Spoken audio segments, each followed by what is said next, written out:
bonsoir. Donc un live ce soir qui peut être d'actualité pour plusieurs personnes.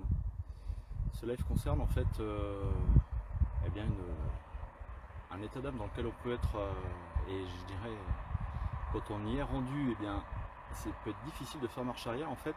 Bonsoir Sabrina. En fait ce live est dédié aux personnes qui peuvent être ce qu'on appelle borderline ou en tout cas qui peuvent être limite à subir un burn-out. Donc là je vous ai mis un joli petit décor derrière, c'est du vrai, il n'y a pas d'écran vert, c'est un vrai décor. Donc ce soir un Facebook Live eh bien, qui va être un peu particulier parce que je ne vais pas forcément vous parler de ce que j'ai l'habitude de parler.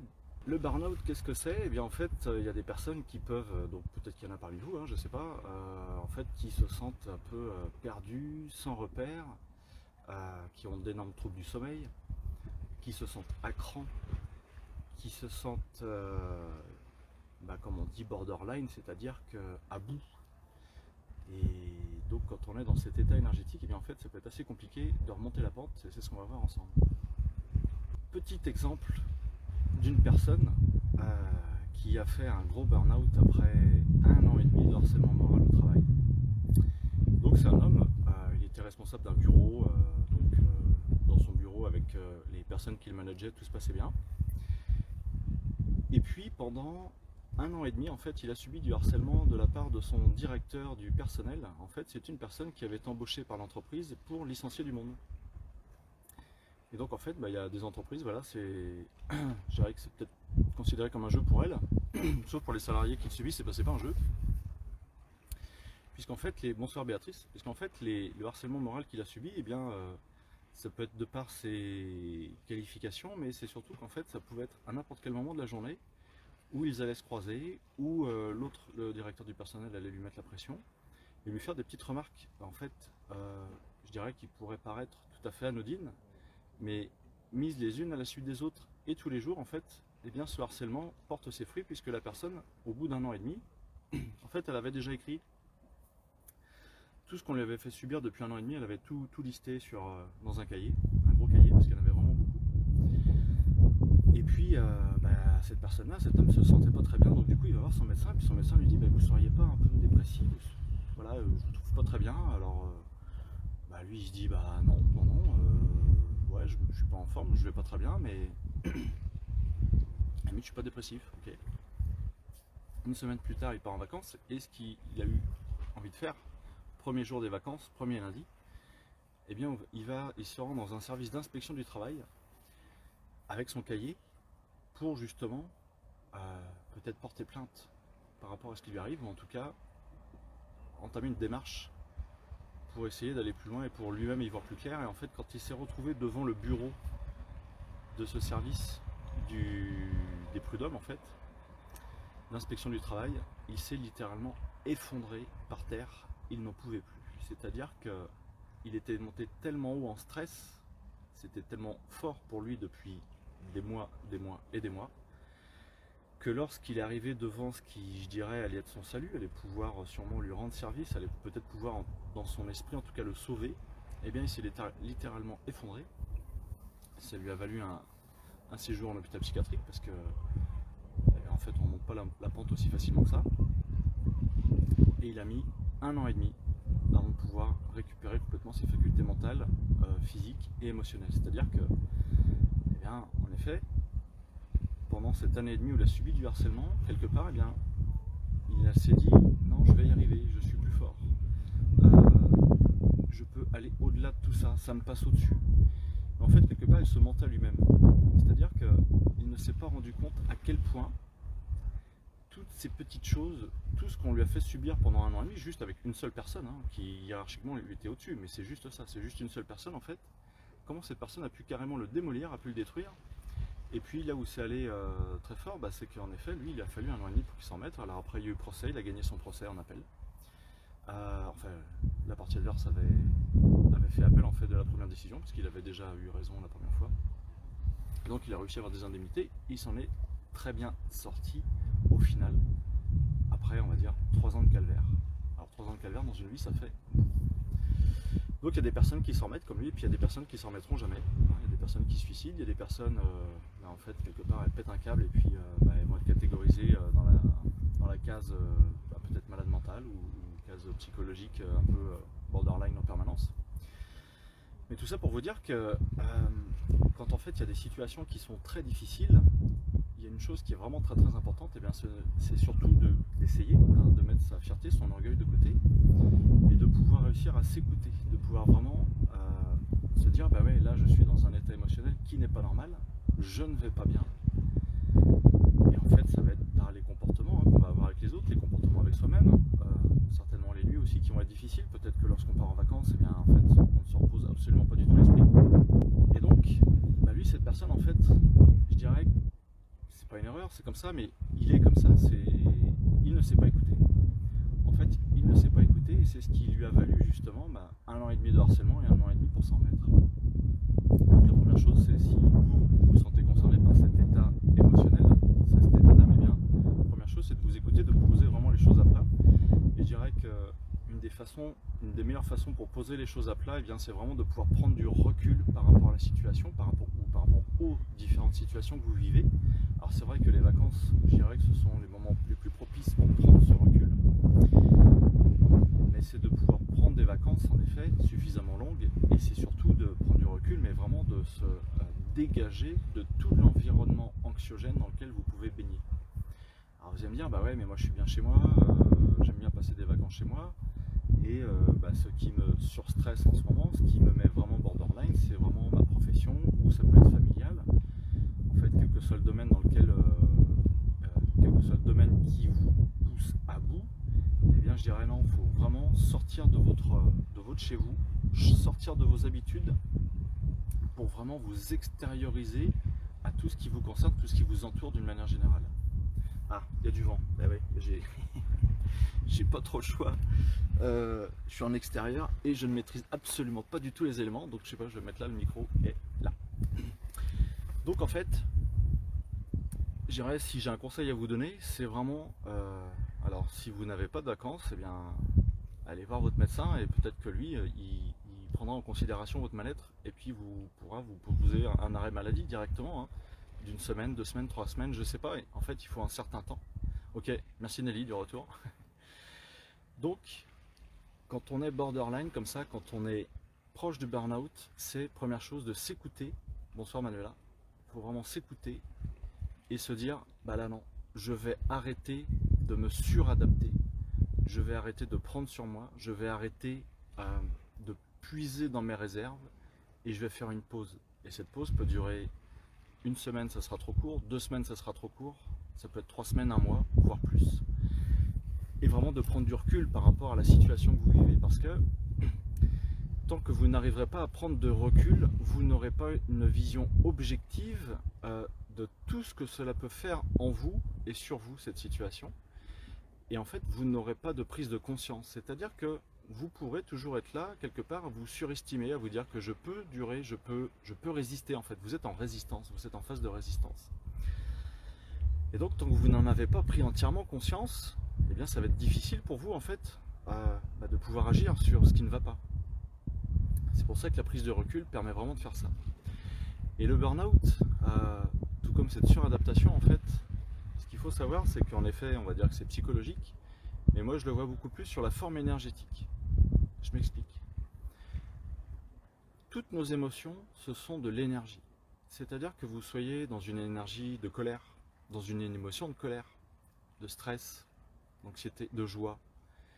Est-ce que vous comprenez que, quelle que soit l'émotion dans laquelle vous êtes à un instant T, en fait, vous baignez dans une certaine énergie. Et cette énergie-là, eh bien, soit elle peut être porteuse, c'est-à-dire que quand je suis enthousiaste, quand je suis en joie, en fait, je me sens pousser des ailes, c'est-à-dire que là, je me sens porté. Ça ne me prend absolument pas du tout d'énergie, au contraire, ça va me ressourcer, ça va me donner de l'énergie, tout comme les instants où on est au calme, où on est en paix dans notre environnement. Et par contre, si vous êtes en stress, si vous êtes anxieux ou anxieuse évidemment, si vous êtes en colère, là vous ne baignez pas du tout dans la même énergie et en fait ce sont des énergies. La colère peut vraiment vous faire exploser votre énergie personnelle. Vous pouvez vraiment avoir un regain très très important d'énergie quand vous êtes en colère. Par contre, c'est évident qu'après la montée d'énergie, va venir la descente. Ok ? Eh bien, des personnes qui vont être borderline, limite burn-out ou en burn-out, en fait, elles se sont fait vider de leur substance, elles n'ont plus d'énergie. Et en fait, cette énergie, alors en médecine traditionnelle chinoise ou au niveau du Tao, on va appeler ça le qi. Et en fait, vous avez vraiment un dérèglement énergétique. Alors c'est pour ça que vous pouvez très bien aller voir un médecin et puis il va vous donner 2-3 pilules, 2-3 cachetons qui vont peut-être agir sur votre psyché. Mais dans tous les cas, c'est absolument pas du tout ça qui va vous faire remonter en énergie. Alors pourquoi est-ce qu'on s'est épuisé? Pourquoi est-ce que, je dirais, l'épuisement psychologique, l'épuisement mental, vient carrément nous vider de cette belle énergie que nous avons tous et que vous avez toutes et tous? Et comment que ça se fait qu'en fait, cette suradaptation vous a pompé toute votre énergie? Eh bien, c'est tout simplement parce que vous n'étiez pas du tout, en effet, vous n'étiez pas du tout vous-même pendant un certain temps. Et en fait, le fait de me suradapter, eh bien, vous allez cogiter énormément pendant ce laps de temps, vous allez vous vider mentalement. Alors quand je dis vider mentalement, c'est-à-dire que le fait de ressasser en permanence, eh bien, en fait, c'est ça qui va vous épuiser. C'est-à-dire que vous n'avez, je dirais, vous avez énormément de difficultés à être dans l'instant présent. Et être dans l'instant présent, c'est ce qu'il y a de plus ressourçant. C'est pour ça que quand en fait, par exemple, dire que je suis zen, ça ne veut pas dire que je suis en paix. C'est-à-dire que quand on est zen, on est pleinement à vivre l'instant présent. Et donc quand on est borderline, on est tout sauf zen. On a vraiment ce déséquilibre entre là je suis zen, je suis vraiment haut, je suis bien en fait. Et là je suis borderline, alors je dirais même c'est beaucoup plus bas évidemment, mais ça passe pas les grandes. Mais donc, vous êtes vidé. On vous a vidé de votre substance, de votre contenu. C'est-à-dire que ce n'est pas forcément que vous qui êtes concerné par ce vidage d'énergie, ça peut venir des autres. Je m'explique. L'autre jour, il y a une personne qui me consulte, c'est un homme en fait, il est artisan à son compte, et puis il me consulte pour une pathologie. Et alors moi, ma spécialité, c'est un peu les constellations familiales et systémiques, donc j'en fais en groupe et en individuel. Et donc cette personne, je me mets dans mes ressentis pour savoir quel est son état énergétique, quel est son état émotionnel. Et en fait, je lui dis, en ce moment, tu es contrarié. J'ai l'impression que tu es dans une énergie de colère. Lui me dit non. Il bien. Avec sa femme, ça se passe bien. Ses enfants aussi. Là, il pensait aller prendre des vacances au mois d'août. Je veux dire, dans sa vie, en fait, quelque part, tout va bien. Il gère très très bien ses chantiers, son affaire marche bien, donc il n'a strictement aucune raison d'être en colère, d'être contrarié. Je lui dis pourtant, c'est l'énergie dans laquelle tu baignes actuellement. Alors je scanne, je scrute, et en fait ce qui me vient comme information, c'est que il y a une personne qui lui en a voulu énormément. Mais une personne qui s'est sentie contrariée par lui à un point qu'elle aurait voulu le frapper, qu'elle aurait vraiment voulu être violente avec lui. Et je lui dis, est-ce qu'il n'y a pas une femme qui t'a fait des avances? Là il me dit si. Il y a un peu plus d'1 an, donc il n'a jamais fait de travaux chez elle. En fait, c'est une personne, c'est donc une femme, chez qui il est allé pour faire des devis, pour faire une étude de travaux qu'il allait faire. Et en fait, cette femme lui a fait des avances par texto. Elle l'a harcelé un peu par texto. Et lui, il a toujours répondu non à ses avances. Et ce qui se passe, c'est que cette personne, énergétiquement, n'a pas supporté ça, qu'en fait, qu'on lui résiste. Qu'on ne dise pas oui à ses avances, parce que peut-être que c'est une femme qui, à chaque fois qu'elle fait des avances à un homme, en fait, les hommes disent oui, c'est possible, je ne sais pas. Mais donc, toujours est-il que lui, ça faisait 1 an que cette histoire avait eu lieu, et en fait, lui, il baignait dans cette énergie de contrariété, cette énergie de colère. Ça ne lui appartenait pas. Il s'est libéré de ça. Alors, c'est quelqu'un qui n'était pas du tout dans ses ressentis physiques, corporels, émotionnels. Il me dit, ouais, là, c'est marrant, je sens qu'il y a un truc qui s'est libéré. J'ai dit, oui, c'est pas étonnant, là, avec ce que tu portais, quelque part, ça le chargeait sur le plan énergétique et émotionnel. Et bien donc, si vous êtes, ou si vous avez été, ou si vous connaissez des gens qui sont borderline, eh bien peut-être que cette énergie très très basse, très très faible, dans laquelle ils sont, ne leur appartient pas à 100%. Peut-être qu'ils sont influencés par des personnes qui leur en veulent, des personnes qui sont hyper en stress, ou hyper anxieuses et avec qui elles sont, avec qui elles ont pu avoir des relations très proches. Et en fait, ces personnes, c'est comme si, bien, je dirais, il y a un animal, ça s'appelle, vous savez, les petites limaces là, ça s'appelle des sangsues là, qui viennent vous sucer votre sang là. Et bien, en fait, une sangsue, elle vient se nourrir de votre sang. Bien là, en fait, quelque part, c'est comme si des personnes, et ça arrive tous les jours, on peut être tous concernés. En fait, c'est comme si, vous pouvez avoir des personnes qui sont comme des sangsues et qui, même si elles ne sont pas en rapport physique avec vous, eh bien, viennent vous pomper votre énergie, viennent vraiment vous, vous sucer votre chi, hein, ce qu'on appelle en Tao le chi, l'énergie vitale. Et ça, vous pouvez ne pas vous en rendre compte. Alors, pour s'en rendre compte, eh bien, c'est simple. Hop, je m'en remets mieux. Pour s'en rendre compte, eh bien, imaginons, vous vous levez le matin, vous avez passé une nuit normale, et puis vous dites, bah ouais, là je suis encore fatigué, à la limite, je retournerai bien me coucher. Okay. Et puis une bonne partie de la matinée, vous n'avez qu'une envie, c'est de retourner vous coucher. Vous mangez le midi, l'après-midi c'est pareil, vous traînez des pieds, vous allez vous coucher le soir, vous dormez plus ou moins bien, ça dépend, mais dans tous les cas, même si vous avez des périodes de récupération, vous faites peut-être une sieste de 1h30, 2h le week-end, alors vous avez passé une semaine normale, eh bien vous serez en permanence fatigué. Et là, c'est un premier signe en fait que soit vous avez ce qu'on appelle une fuite énergétique, soit vous avez, ce qui revient quasiment au même, mais ça peut être mis sous une autre forme, en fait, bien vous avez une ou des personnes qui sont vraiment là en train de ils vous aspirent votre chi, ils vous aspirent votre énergie vitale. Et ça, franchement, eh bien, ça peut mener certaines personnes au burn-out ou en tout cas être borderline parce que vous vous videz de votre substance. Alors, je dirais que quelque part, en fait, si ces personnes vous vident de votre énergie, en effet, elles vous vident de votre chi, mais elles vous vident aussi de tout ce qui vous constitue. Donc, en fait, elles vont aussi vous vider de vos états d'âme qui sont plutôt négatifs, de votre stress, de votre colère. En fait, elles pompent tout en même temps, quoi. Mais vous, elles vous font chuter assez profondément. Elles peuvent vous faire chuter profondément. Donc là, il n'y a pas 56 solutions, c'est soit vous vous en rendez compte que vous êtes dans un état physique qui n'est pas normal par rapport à l'activité que vous avez, et donc vous dites, vous avez 2-3 trucs pour vous libérer de ça, ou alors en effet, il faut consulter des personnes comme moi qui vont vous faire un scan énergétique et qui vont vous libérer de ces liens, en fait, qui viennent vraiment vous pomper votre énergie. Alors je vous dis ça parce que pour moi, le burn-out, c'est pas vraiment que psychologique. C'est-à-dire que si on agit sur la sphère psychologique par rapport au burn-out, ouais, c'est une première phase, mais ça va pas forcément suffire. En tout cas, il faut vraiment aller au-delà de ça, c'est-à-dire aller sur un plan énergétique. Qu'est-ce qui, au niveau de votre énergie, fait en sorte qu'elle soit tombée aussi basse? Donc, première solution que je vous donne, que je vous ai donnée, première réponse en tout cas, eh bien, c'est vraiment de vous détacher du milieu dans lequel vous êtes en permanence, de prendre vraiment vos distances. Là, vous voyez, je suis au bord de la mer, aujourd'hui il a plu, mais là, ce soir il fait beau. Et ça fait partie des lieux. Il y a quelques semaines, j'étais à Cauterets avec quelques personnes. En fait, on a fait de la randonnée, de la balade en montagne, on s'est connecté au lieu.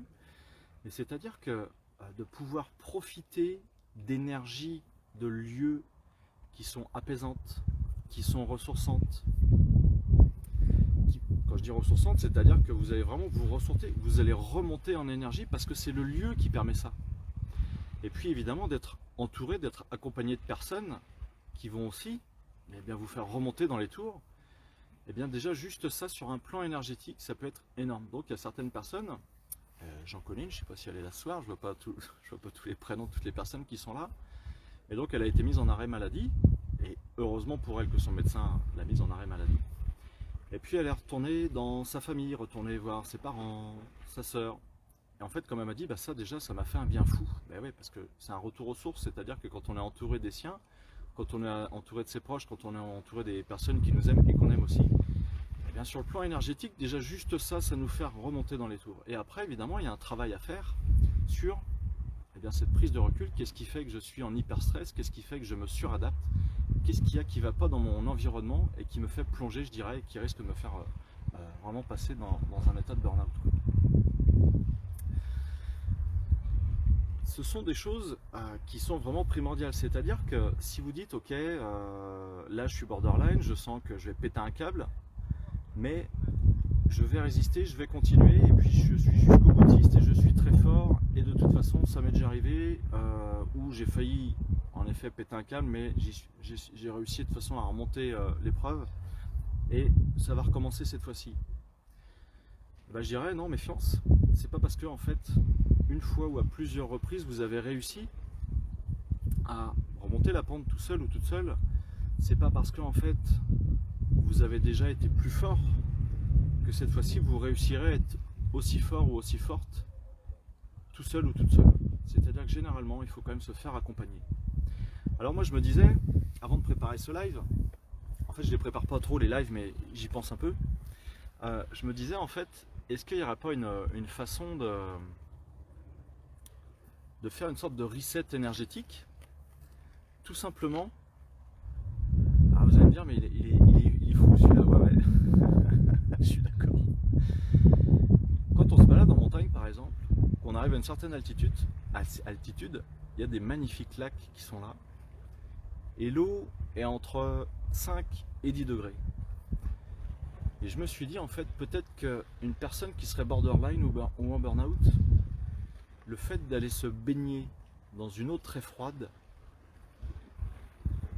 ça lui mettrait son corps physique dans un surstress, parce que d'un seul coup, son corps physique se met automatiquement en mode survie. C'est-à-dire que là, je suis dans de l'eau froide, je ne vais pas pouvoir y rester 3 heures, parce qu'autrement, je risque vraiment l'hypothermie. On a exactement le même phénomène avec une technique de soin qui s'appelle la cryothérapie.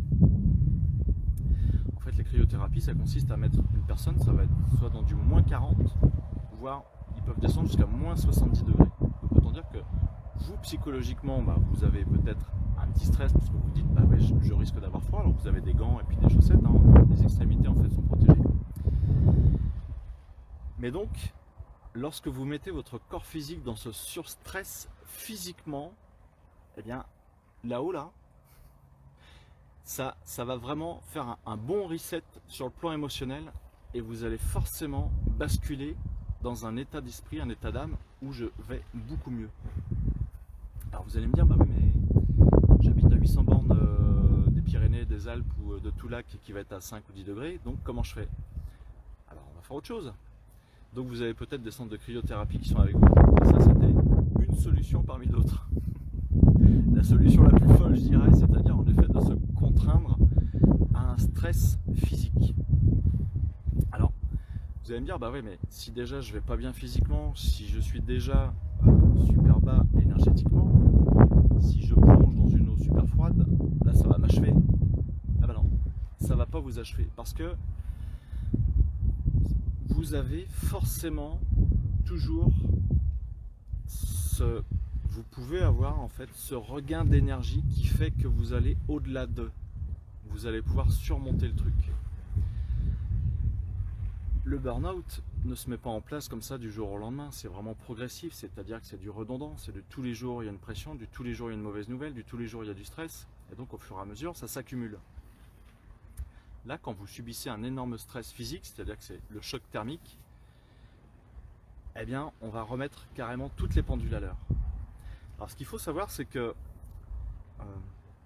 quand vous êtes en surstress comme ça depuis des semaines, depuis des mois, et donc pour l'exemple que je vous donnais en début de visio depuis 1 an et demi, eh bien il n'y aura pas 36 choses qui vont se passer en vous, c'est qu'il y aura forcément une énorme période de fatigue.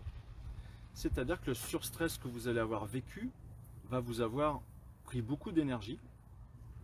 En fait, vous êtes dans ce qu'on appelle une phase de sympathicotonie, c'est-à-dire que c'est votre système nerveux sympathique qui est super sollicité. Mais lorsque ce système nerveux sympathique est sollicité en permanence depuis des semaines et des mois, et bien en fait, pour recréer l'équilibre, le jour où ça va mieux, le jour où il y a ce reset, par rapport à l'exemple que je vous donnais, le reset il s'est effectué quand là, cette personne, cet homme, s'est retrouvé devant le bureau de l'inspection du travail et dans sa tête, il s'est dit « je suis sauvé ». Je suis sauvé. Et là, il a fait un malaise, il a carrément chuté. Et donc, si vous faites cet exercice d'aller vous baigner dans un lac super froid, de faire de la cryothérapie, méfiance parce qu'il y a de fortes chances pour qu'après, derrière, vous soyez dans un état de fatigue vraiment très très intense. Donc, il faut pouvoir le prévoir, il faut pouvoir se dire ok, je vais avoir 2 heures de randonnée pour pouvoir marcher après, parce qu'autrement, ça va être très compliqué pour vous. Essayez d'y aller vraiment gentiment avec vous, évidemment. De vous respirer respecter, de vous écouter une fois de plus. Mais lorsque vous allez passer de votre système nerveux sympathique à ce qu'on appelle le système nerveux vagotonique, le système nerveux vague, lorsqu'il se met en route, et bien c'est vraiment là, ça me... Gros coup de fatigue. Alors, ça arrive à beaucoup de personnes, généralement au début des vacances. C'est-à-dire qu'une semaine, 2 semaines avant les vacances, on donne vraiment un dernier coup de collier dans son job. C'est généralement ce qui se passe. Ouais, je sais, le micro reçoit le vent, donc je suis en extérieur et je peux pas faire mieux. Je me rapproche. Donc, il y a sûrement beaucoup de personnes, et j'en connais, qui, au début des vacances, en fait, ce qui se passe, c'est que ils sont en vacances le vendredi soir, et généralement le premier week-end, eh bien, ils sont complètement KO. Et ils peuvent même faire des somatisations. Alors, quand je dis somatisation, c'est quoi? Sinusite, bronchite, pharyngite, ça peut être voilà, rhinopharyngite. Alors vous allez me dire, bah ouais, c'est bon. Ils vont se dire, bah ouais, c'est pas de chance quand même. Ça doit être la clim dans la voiture. J'ai attrapé froid, zona. J'ai attrapé froid. En fait, c'est la clim de la voiture qui fait que j'ai une sinusite, j'ai une angine, j'ai ma bronchite. Bah moi je vais leur dire non, absolument pas. C'est pas du tout ça. Qu'est-ce que tu as vécu la semaine avant de partir en vacances? Est-ce qu'il n'y a pas des colères? Est-ce qu'il n'y a pas des choses que tu n'as pas réussi à exprimer là? Est-ce qu'il n'y a pas des choses? Tu étais tellement pressé de partir en vacances et en fait c'est le morceau à attraper qu'une fois que tu es en vacances, ça y est, tu te fais ton angine là. Est-ce qu'il n'y avait pas une situation en fait qui te puait au nez? Est-ce qu'il n'y avait pas une situation, une personne que tu ne pouvais pas sentir au boulot, que tu ne pouvais pas sentir depuis une semaine ou deux? Là tu te mets carrément en dehors de ton job, de cette personne, et forcément, eh bien, tu risques de faire une sinusite. Eh bien, quand on va éviter le burn-out, quand on va passer de l'état de borderline à l'état je vais mieux, eh bien, on peut faire des somatisations. Donc ça peut aussi être des maux physiques, des maux de dos. Ça peut être toute la zone rhinopharyngée évidemment. Mais dans tous les cas, il y a de fortes chances pour que vous ayez une énorme fatigue. Et ça c'est pareil, il faut vous respecter. Il faut vous écouter, c'est-à-dire que c'est tout à fait normal à certains moments de sa vie, quand on donne énormément d'énergie, c'est tout à fait normal qu'il y ait un moment où il va falloir récupérer, il faut une phase de récupération. Et si vous avez donné énormément d'énergie dans votre profession ou sur le plan familial, quand vous sortez de ça, si ça a duré 1 semaine, 2 semaines, 3 semaines, eh bien autant vous dire que pour récupérer, ça ne va pas se faire en 24 heures, il va falloir certainement peut-être 1 semaine avant que vous soyez complètement redevenu haut en énergie. Et là c'est pareil, c'est qu'il faut vous écouter, c'est-à-dire que c'est du repos, c'est bien se nourrir, bien dormir, peut-être faire plus de siestes que d'habitude, ou si vous n'en faites pas, bah justement mettez-vous à faire des siestes pour vous reposer en profondeur et vraiment de vous écouter. Mais si vous faites, par exemple, vous avez une nuit tout à fait normale et que vous faites une sieste l'après-midi d'1 heure, voire 1h30, et que le soir vous n'avez pas de difficulté à vous endormir, bah c'est que vous étiez vraiment super bas au niveau énergétique et puis vous aviez besoin de sommeil, quoi. Ok, alors Nelly, 2 semaines que j'ai une bronchite. Ok, ouais, bah... Ok, j'ai vécu 3 décès de façon brutale durant les mêmes semaines. Ouais, en fait la bronchite, je vais t'expliquer Nelly, la bronchite c'est un problème de territoire. Alors peut-être que ça va te parler du coup. Problème de territoire c'est quoi? C'est s'il y a des personnes qui t'ont pompé ton air. C'est vraiment l'expression qui correspond à la bronchite, c'est-à-dire que si on a des personnes dont on s'est senti un peu envahir dans son territoire, on s'est dit mais ouais mais là lui ou elle, hein, il me pompe mon air, ça ne me va pas. Et bien en fait tout le temps où tu es dans ton conflit de on me pompe mon air, on envahit mon territoire, cette personne m'agace, voilà, elle est tout le temps sur mon dos, à la limite une personne qui est tout le temps sur notre dos, qui est tout le temps là en train de nous faire des réflexions, ou qui nous surveille ou autre, et bien en fait on va avoir cette perception de cette personne me pompe mon air.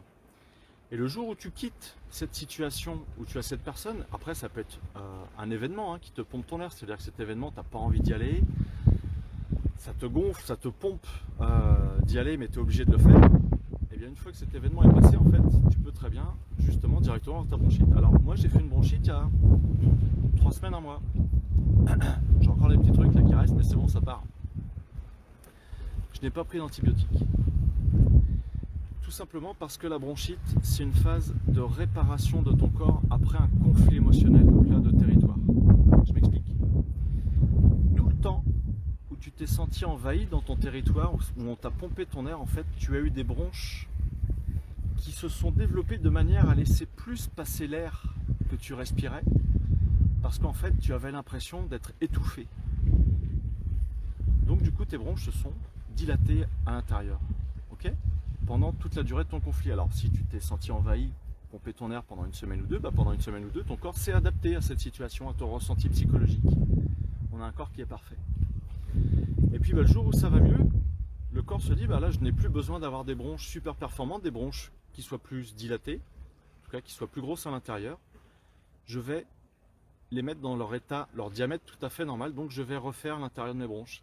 Et ça se passe par une période inflammatoire, donc une bronchite, où tu vas expectorer, où tu vas libérer tes bronches, ok. Eh bien, il faut accepter des fois d'être malade, parce que tu vas peut-être faire un peu de fièvre à une quarantaine de degrés pendant une journée ou deux, et puis tu vas voir que ça va se calmer toute seule, la fièvre. On peut monter jusqu'à 40-41 degrés, notre corps physique va largement le supporter. Si tu as du mal à supporter la fièvre, eh bien, je te conseille de te mettre des compresses d'eau froide sur la tête pour rafraîchir. En fait, c'est surtout notre cerveau qui a besoin d'être rafraîchi. Le reste du corps, lui, au niveau des organes vitaux, ça peut très bien supporter la montée en température. C'est surtout notre cerveau qui, lui, peut ne pas supporter très bien la température. Et nous, éventuellement, dans un cas extrême, évidemment, faire tomber dans le coma ou avoir des malaises. Mais là, c'est vraiment des cas super extrêmes. Et pour une bronchite, je ne pense pas que ça arrivera. Mais en fait, ta montée en température sera là pour éliminer les microbes qui sont la cause de ta bronchite. Donc on est obligé de faire passer par cette phase de température. Et après, eh bien, je suis d'accord avec toi, tu vas avoir 3-4 jours où tu seras KO. Mais comme je vous le disais tout à l'heure, par rapport à ce surstress, tu es obligé d'avoir une phase de récupération. Et ça, il faut l'accepter. Alors c'est pour ça que quand on a une bronchite, à la limite, on peut avoir un arrêt maladie d'une semaine. Les seuls médicaments qu'il y a à prendre, ce sont ceux que va te donner ton médecin, évidemment. Mais personnellement, je vais quasiment plus voir mon médecin. Ça fait 1 an ou 2 que j'y suis pas allé le voir, parce que d'habitude je prenais des petits antihistaminiques, j'y allais que pour ça, ou pour avoir une attestation pour faire du sport. Mais donc, vitamine C, vitamine D, en fait tu peux prendre des compléments alimentaires et puis ça va aider ton organisme à remonter la pente gentiment. Voilà pour la bronchite.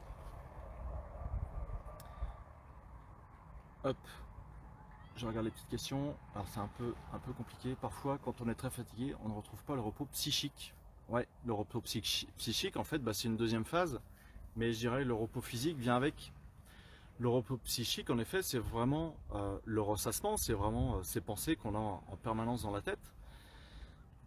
Du coup, on n'arrive pas à lâcher prise, et puis on perd complètement ce qu'on appelle l'ancrage.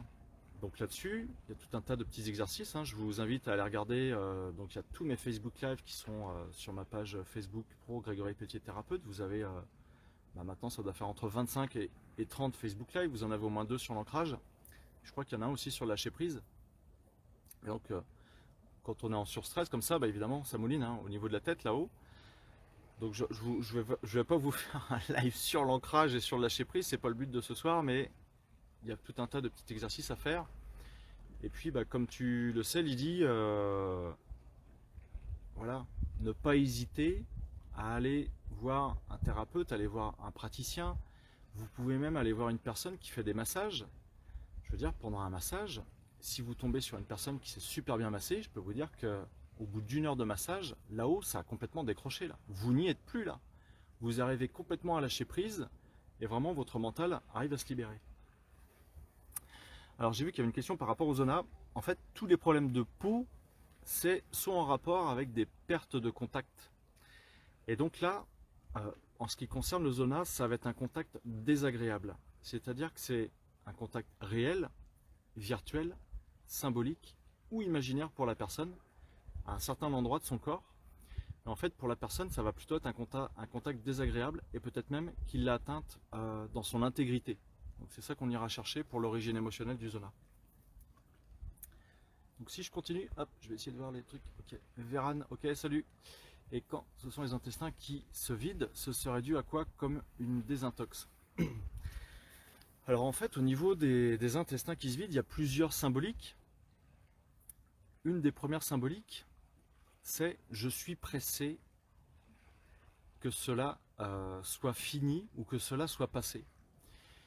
Imaginons une personne qui sait qu'elle va partir en vacances Et elle est super pressée, elle est dans une attente phénoménale, c'est-à-dire qu'à la limite, s'il y avait eu que elle serait partie en vacances depuis 2 semaines, c'est pas le problème.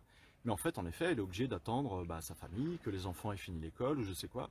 Mais la personne, elle est vraiment super pressée de partir en vacances. Eh bien, tout le temps qu'elle sera dans cet état émotionnel de je suis pressé de, j'ai envie que ça y est, que ce soit que cette période se soit écoulée, eh bien, elle peut avoir des selles super liquides.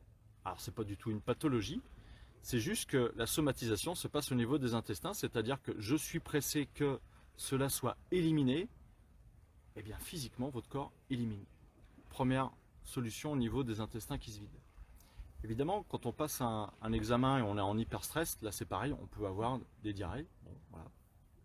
C'est des choses qui arrivent, mais ça c'est pareil, c'est dû au stress de l'examen. On va vraiment se vider, se soulager. Après, il y a différentes thèses là-dessus. Une autre possibilité par rapport aux selles liquides, eh bien, c'est un renouveau. Alors, moi je ne le vois pas comme une désintox, hein, mais c'est un renouveau.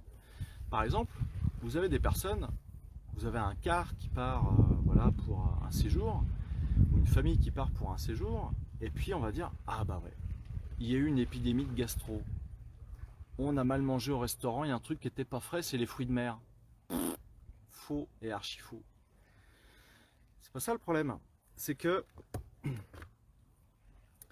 y a de fortes probabilités pour que beaucoup de personnes dans le groupe avaient besoin de changer d'air, avaient besoin voilà, de se libérer l'esprit, avaient besoin vraiment de changer d'espace, de changer d'énergie. Et ce qui se passe, c'est que généralement, ce renouveau-là, eh bien, ça va être par petite diarrhée, petite gastro. Et ça, c'est pareil, il faut l'accepter. On va se vider. C'est comme si quelque part, on se vidait du passé. Alors, c'est pour ça que, ouais, on peut rejoindre un peu la désintox. Mais donc, on va se vider du passé. On va vraiment faire table rase de ce qu'on a gardé en mémoire dans le ventre pour pouvoir s'ouvrir au renouveau. Et ce qui se passe après, c'est ce qu'on appelle des champs morphiques. C'est-à-dire que c'est comme les épidémies. Champ morphique, épidémie ou pandémie, pareil. En fait, ce qui se passe, c'est qu'il suffit que vous ayez 3-4 personnes dans un même groupe qui solutionnent en même temps leur conflit émotionnel pour que toutes les autres personnes, même si elles ne sont pas en contact direct avec elles, pour que toutes les autres personnes qui ont ce même conflit émotionnel à résoudre, eh bien, passent aussi en phase de résolution. Alors, ça paraît un peu compliqué à comprendre, mais c'est la nature qui est faite comme ça. Donc, c'est pour ça que je fais une formation sur le décodage biologique des maladies à Nantes en septembre, par exemple. Ça dure 5 jours et c'est vraiment passionnant. Voilà pour les petites questions. Alors, je reprends. Ouais, je confirme pour les artistes. Moi, je suis en burn-out et outre la fatigue, le premier signe a été eczéma sur le visage. Ouais, ça peut être en fait un premier stress que tu as eu, mais peut-être que ça te parle, tu vois, le fait d'être séparé du contact physique de ce qui pouvait t'engendrer ce surstress. C'est-à-dire que peut-être que tu t'es prise des choses en pleine figure, qui n'étaient pas très saines, qui étaient plutôt dévalorisantes et en tout cas qui t'ont peut-être souillé, je sais pas. Après Nathalie, il y a sûrement des choses qui vont te parler là-dessus, mais l'eczéma n'est pas arrivé par hasard et tu le comprends toi-même, c'est que pour toi tu associes premier signe du burn-out avec l'eczéma, mais ce sont des somatisations qui se complètent et par rapport à ce que tu as pu vivre avant ton burn-out. Merci Grégory, ça correspond au contexte. Ok, bon ça marche, j'ai rien. Donc après, alors moi je vous donne des pistes, je vous donne des indications. Maintenant, quand vous savez, quand vous supposez l'origine émotionnelle de ce qui vous arrive, c'est vraiment de pouvoir mettre les choses à plat, de pouvoir vraiment faire un travail d'introspection pour vraiment écouter en vous physiquement ce qui se passe. Alors si je reviens au burn-out et à l'état d'être borderline, rafale de vent, c'est bon, c'est passé. Généralement, seul, on n'y arrive pas à 100%. On va faire 50% du job, mais il va falloir se faire accompagner pour mieux comprendre et se libérer de toutes ces énergies qui ont pu vous plomber et remonter en énergie. Et comme je vous l'ai dit, les énergies qui vous ont plombé, ce ne sont pas forcément que les vôtres. Elles peuvent vraiment venir de l'environnement dans lequel vous évoluez, elles peuvent vraiment venir d'autres personnes. Et ça peut même être les lieux où vous êtes, ça peut être le lieu où vous travaillez, le lieu où vous habitez, bref, il peut y avoir tout un tas de paramètres qui font que ça vous plonge vraiment en énergie. Voilà, ce que j'avais à vous dire en tout cas sur le burn-out et sur vraiment cette énergie d'être borderline, mais il y a l'aspect psychologique, mais c'est vraiment, moi j'insiste beaucoup plus sur l'aspect énergétique, sachant que les deux vont tout à fait avec. Et je vous ai donné aussi une solution qui peut être un peu violente, hein, je pense pas qu'il y en a beaucoup qui vont le faire, mais la cryothérapie ou d'aller se baigner dans un lac super froid pour faire un reset là-haut, là, pour que, en fait c'est comme je vous en parle souvent. Moi je suis dans la catégorie des thérapeutes holistiques, c'est-à-dire qu'on prend en considération les émotions, l'énergétique, le corps physique, notre âme. On va agir en âme et conscience. Et donc c'est-à-dire que quand ça va pas bien là-haut dans la tête, eh bien, on peut travailler sur le corps physique pour que ça aille mieux ici, sur le plan du mental. Alors, j'ai le sentiment qu'il y a une certaine sensibilité, voire fragilité qui reste après. Pas forcément. C'est peut-être que la personne, si elle reste dans un état hypersensible, c'est qu'à mon avis, elle n'a pas tout résolu. C'est-à-dire qu'elle n'a pas retrouvé entièrement son ancrage et qu'elle n'est pas redevenue complètement elle-même. Ouais. Hein, donc, si elle garde, en fait, pour moi, en effet, c'est cette fragilité. Si la personne se sent encore fragile après un burn-out, après vraiment une période très très difficile, eh bien c'est qu'elle ne s'en est pas entièrement remise et qu'il y a certainement encore des choses à faire pour pouvoir retrouver de l'énergie. Et là c'est pareil, retrouver de l'énergie, ça peut très bien être justement se remettre à faire un petit peu d'exercice physique, se remettre à faire du sport, puisque là c'est pareil, si on part sur un état physique qui est plutôt... je suis pas sportif, j'ai jamais couru, j'ai jamais fait de vélo ou très peu, et puis on se met à faire de l'exercice physique et pendant 1 mois, 2 mois, on voit sa progression. En fait, ça nous encourage justement à prendre soin de soi aussi.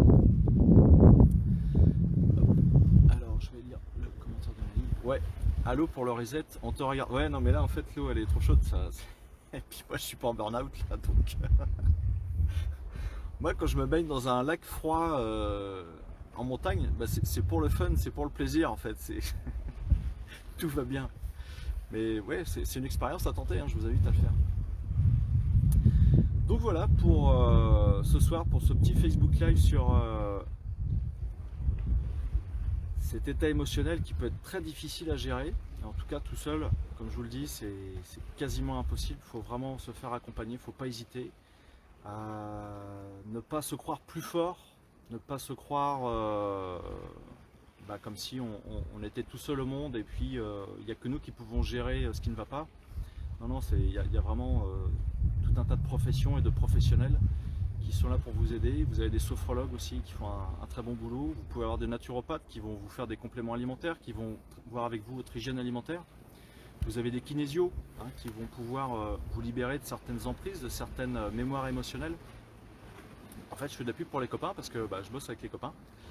Et voilà, on est tous complémentaires. Vous avez évidemment les praticiens en PNL et j'en passe, des magnétiseurs, magnétiseuses évidemment. Mais donc, après vous allez me dire, ouais, mais il faut trouver le bon ou la bonne personne. Là, après, c'est le bouche-oreille qui va faire son œuvre ou c'est à vous de voir en fonction de vos ressentis, évidemment. En tout cas, merci à toutes et à tous. Profitez de la vie à 100%. Elle est là pour ça. On est là pour profiter de la vie. Kiffer la vie. Et puis, je vous souhaite une excellente soirée. À très bientôt. Au revoir.